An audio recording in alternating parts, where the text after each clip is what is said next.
कैसे हैं आप लोग।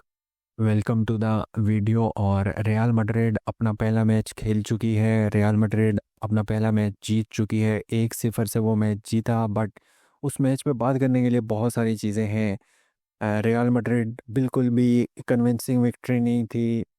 काफ़ी ज़्यादा बोरिंग गेम थी। 90 मिनट में स्ट्रीम कर रहा था और वो 90 मिनट मेरे लिए कुछ पूरा 24 घंटे लग रहे थे। टाइम गुजर ही नहीं रहा था।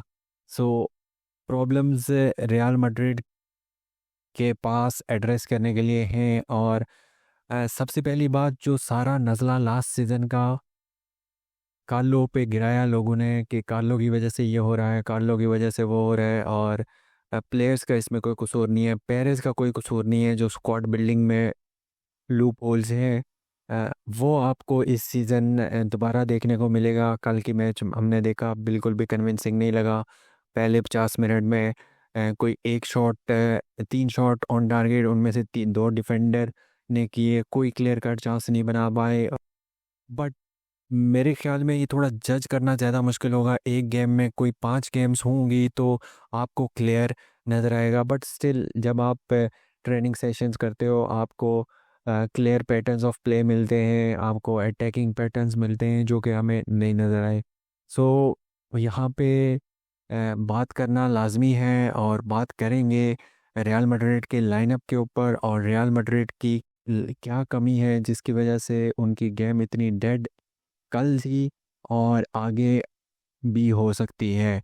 सो without a further do, let's go to our screen and let's check this. So यहाँ पे देखो, पहली बात, मेरे लिए कुछ सरप्राइजिंग सी चीज़ें हैं। कल ट्रेंट ट्रेंट ने ट्रेंट के थ्रू बिल्डअप नहीं हुआ। सो बिल्डअप जितना भी गया है वो कैरेरास के थ्रू हुआ है, वो हिल्सन के थ्रू हुआ है।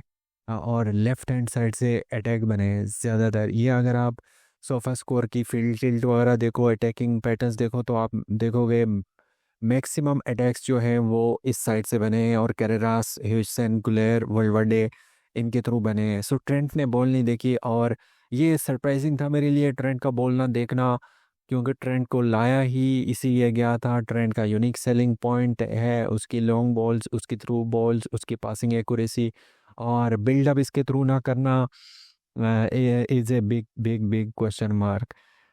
कल डियाज खेला, डियाज की एवरेज गेम रही, और मेरे ख्याल में कुछ गेम्स के बाद, या फिर 2-3 गेम्स के बाद, जो अर्जेंटीनियन किड है फ्रैंक मैस्ट्रोटोनो, वो इसके ऊपर स्टार्ट कर सकता है एज अ राइट विंग।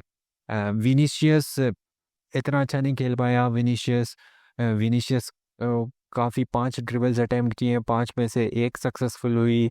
उसके अलावा कोई ऐसा क्लियर कट चांस नहीं बना पाया, और इसको भी देखना पड़ेगा, इसको भी इम्प्रूव करना पड़ेगा अपने दिमाग से। वो जो बैलन डोर नहीं मिला, उसकी जो बात उसने अपने जहन में डाल दी, उसके बाद इसकी रिग्रेशन ही आई है। उसके बाद इसमें कभी भी वो वाला विनी जो पहले हमको नज़र आता था, वो नज़र नहीं आया। ऐसा लगता है एक्सपोज होके रह गया। सो इसको देखना पड़ेगा, वरना छुरी इसके गले के ऊपर भी चल सकती है, बिकॉज कॉन्ट्रैक्ट इसका ख़तरे में है। कॉन्ट्रैक्ट इसको नहीं दे रहे जो ये डिमांड कर रहे हैं, 30 मिलियन, और अभी तक कॉन्ट्रैक्ट साइन नहीं हुआ। और अगर ऐसे ही चलता रहा तो आई थिंक विनी को एग्जिट डोर दिखाया जा सकता है, और फिर रियल मैड्रिड का स्क्वाड सही बैलेंस होगा। एम्बाप्पे यहाँ जाएगा, और फिर ये एक स्ट्राइकर साइन करेंगे। But as thing stands, Vini needs improvement, Vini needs to improve, no doubts over that. Mbappe as a striker, यार लास्ट सीजन भी शुरू में इससे गोल नहीं हुए, लेकिन Mbappe as a striker problem है इसको कि ये यहाँ बॉक्स में नहीं जाता, ये वो स्ट्राइकर्स वाले गोल नहीं करता, ये हेडर्स नहीं मारता, ये टैप इंस नहीं करता। ये वो चीज़ें आपको ज़रूरत है, और उन चीज़ों को करने के लिए आपको सही पोजीशन में होना पड़ेगा, और पोजीशन कहाँ है, वो बॉक्स में है, और एम्बाप्पे बॉक्स से दूर भागता है। आई डोंट नो क्या मसला है, ये मसला हल होगा नहीं होगा। अ, अगर नहीं होगा तो फिर ये इसको कैटर करने के लिए क्या करेंगे। लेकिन हम, ये मेरी जजमेंट है कि जो एम्बापे है वो बॉक्स से दूर भाग रहा है, इसको बॉक्स के करीब रहना पड़ेगा। सो बाकी मिडफील्ड में देखो, ये मिडफील्ड मेरे ख्याल में यही मिडफील्ड थी जो 3 4 4 गोल खाए थे जिन्होंने पीएसजी के अगेंस्ट। अब ये मिडफील्ड देखो मेरे बस में हो तो मैं चौमेनी को बाहर निकाल के यहाँ पे सिबलियोस को खिलाऊं, और बाकी ये मिडफील्ड फिर बैलेंस लगती है। अगर यहाँ पे सिबलियोस हो तो आई थिंक ये मिडफील्ड थोड़ी बैलेंस लगती है। अब लेकिन एक और बात हमने देखनी है, अब जब बेलिंगम आएगा तो वो इसको कहाँ खिलाएगा। अब बेलिंगम और गुलेर की क्रिएटिविटी में फ़र्क है, गुलेर ज़्यादा क्रिएटिव है और इनको क्रिएटिविटी चाहिए। और वेलवर्डे जो है वो आपको ट्रांजिशन कंट्रोल करने में हेल्प करता है। वेलवर्डे की ट्रांजिशंस कंट्रोल करनी है आपको, थोड़े से लॉन्ग शॉट्स देता है, बट वेलवर्डे के ऊपर ऑन द बॉल ऐसी एबिलिटीज़ नहीं है apart from taking the long shots. बाकी ये इनको ट्रांजिशन हेल्प करने में देता है। सो मेरे ख्याल में इनकी जो बेस्ट मिडफील्ड है वो यही है। यहाँ पे चोमनी को निकाल के अगर ये लोग डाल लें, चौमिनी को निकाल के अगर ये लोग सेबेलोस को डाल दें तो वो वाली प्रोफाइल यहाँ थोड़ी सूट करती है। और अगर इनको प्लेयर साइन करना है तो यहाँ पे जाके चौमिनी को निकालना पड़ेगा, और चौमिनी को निकाल के इन्होंने साइन करना पड़ेगा कोई डीएम, जैसे स्टिलर टाइप डीएम के बारे में बात हो रही थी।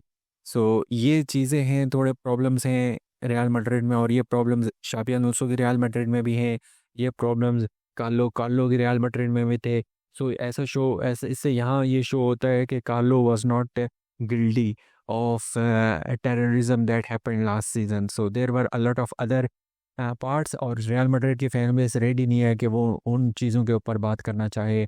बाकी ह्यूसन ठीक खेला, मिलिटाओ ठीक खेला, कैरेरास ठीक खेला। जो ज़्यादातर जो बिल्डअप हुआ वो कैरेरास के थ्रू हुआ। कैरेरास ने एक दो शॉट भी लिए, आई थिंक एक शॉट ऑन टारगेट लिया।